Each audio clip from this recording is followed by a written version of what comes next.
Welcome back to Ellis Chop Shop. I'm Jeff, and today's project is not going to be this beautiful 67 Camaro with an LS1 in it. It's going to be the Cadillac again. And today we've discovered a leak in the supply line, the oil supply line for the turbo. And as a result, we're going to have to do some repairs. So this is what we're going to need today. Today our tools are a 16mm socket, a 10mm wrench, a new Banjo bolt with 2 seals on it, and that's it. But first we've got to let the car cool down so we can get our hands in there and work on it without burning ourselves. So I'm going to let that happen, and I'm going to come back to you. The engine is cooled down enough that I can touch it, so let's go ahead and get these off. I'm going to start with my 10mm ratchet, and I'm going to take off this heat shield.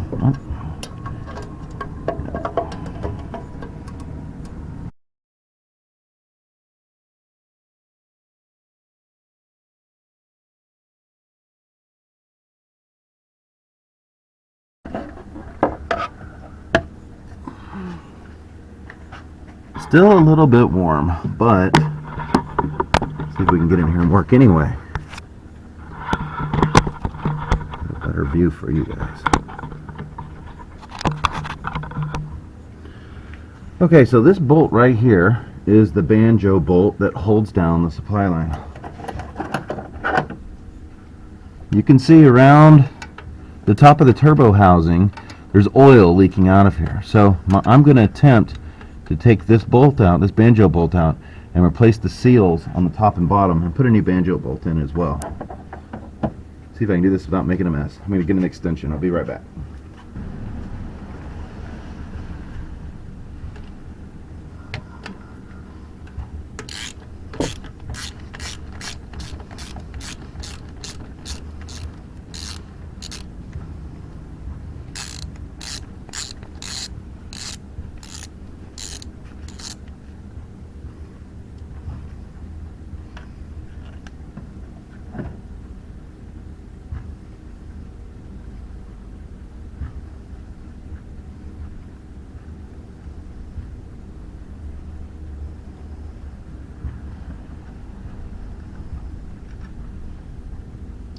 Still quite warm.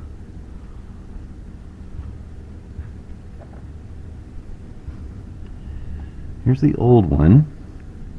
Here's the new one. They look the same. You can tell the seal that's up here next to the head of the bolt is not as squished down as the old one. And I'm going to get the washer out from the bottom and see what that looks like too.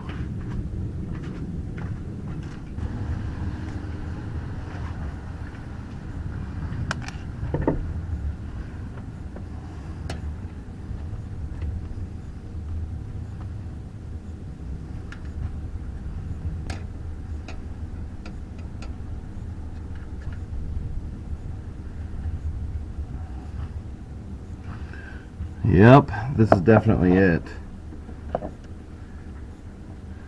This thing is completely flat. All the heat, everything like that has caused it to go flat. And I'm sure that's where my oil leak is coming from.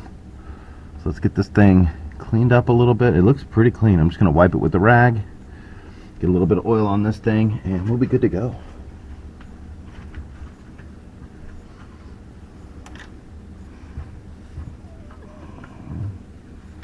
Still warm.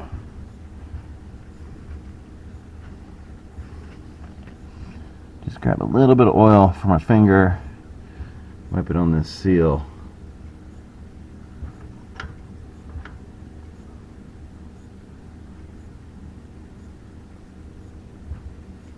That should do the trick.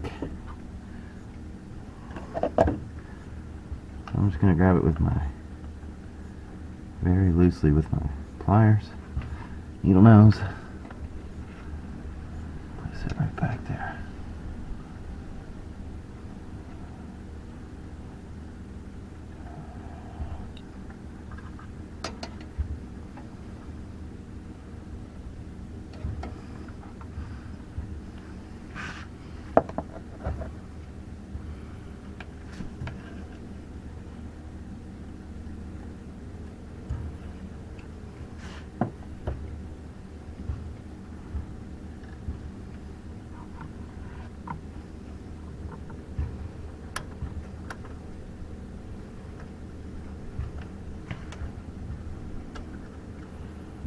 Make sure I still got my washer in place, and I do.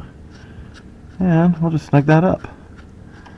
Well, stuff like this, I'm sure a lot of you guys care about torque specs and all that. I'm not too interested. I just think snug is good. We didn't take much force to get it off. You obviously don't want to crush everything down to where it can't be, where it's not going to be useful anymore, but I want to get it just snug. That's good, right there. And there it is, guys. That's a wrap. We got the new Banjo bolt in and the new washers, the new seals. You'll notice that I just replaced the Banjo bolt and the washers. I did not do the new supply line, although I had to buy a supply line to get that bolt. I couldn't find it on its own, so that might be something you'll have to do as well. The only reason I didn't replace the entire line when I did the bolt is it was difficult to get to. The other side of the line going into the oil feed is very difficult to get to, and I didn't want to waste my time doing that, knowing that the leak is coming from up here. Only thing left to do, obviously, is to get the heat shield back on. Once the heat shield is back on, then it'll all be put back together. Thanks for watching. Again, if you like what you see, make sure you like it and subscribe, and check back often for more content. Thank you.